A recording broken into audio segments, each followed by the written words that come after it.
Former Energy Minister Boakye Agyarko de ato MPP emanyina anim se okono womo anyire won ho pa na edu won ma womo to aba ne ye emfama MPP amanyoko titu ne Asuogyamang for wose afidi womo nsesem womo enso MPP enhwe womo hye bedwam na womo behunu senkyene wo abrabom Kane Oswafo a ohwe enyamahoden so Boakye Agyarko de ato MPP amanyoko no echitafo nyara animu se de December eba amagana akoto abei obi biara emfa omanfo ne wonte mantemu ne nanfofo atamfo ene abusiafo nyara enkoto aba ema MPP amanyoko no de be ya enkunimdie ebesan akọ afa wode ato omanfo animu se te wo hwe enyuma pa Ghana mampanyi eya tabrede esese obi biara etonaba ema no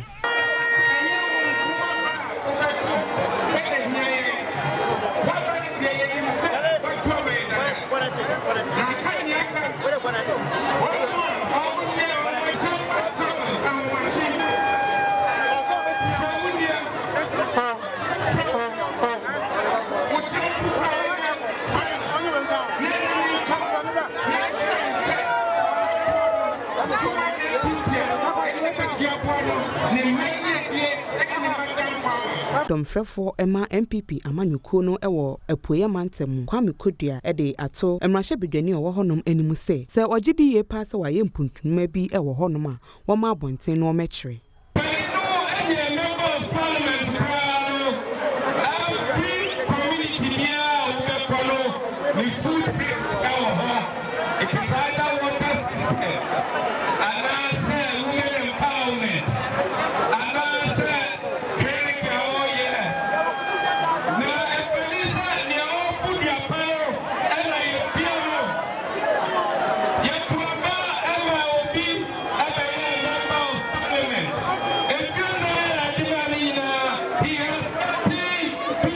Openya wo pre emrahye bedefie akonya ewo MPP amanyoko no edimu ewo Asuogyamang abato mpesua so Paul Asare ansa enso de ne de eka ho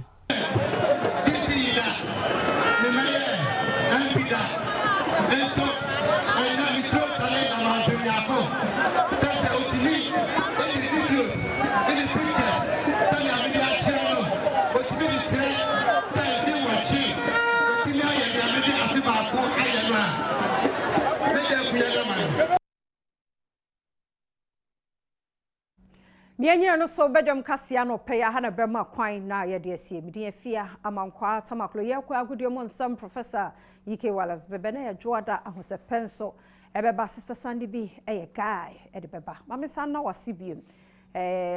best TV newscaster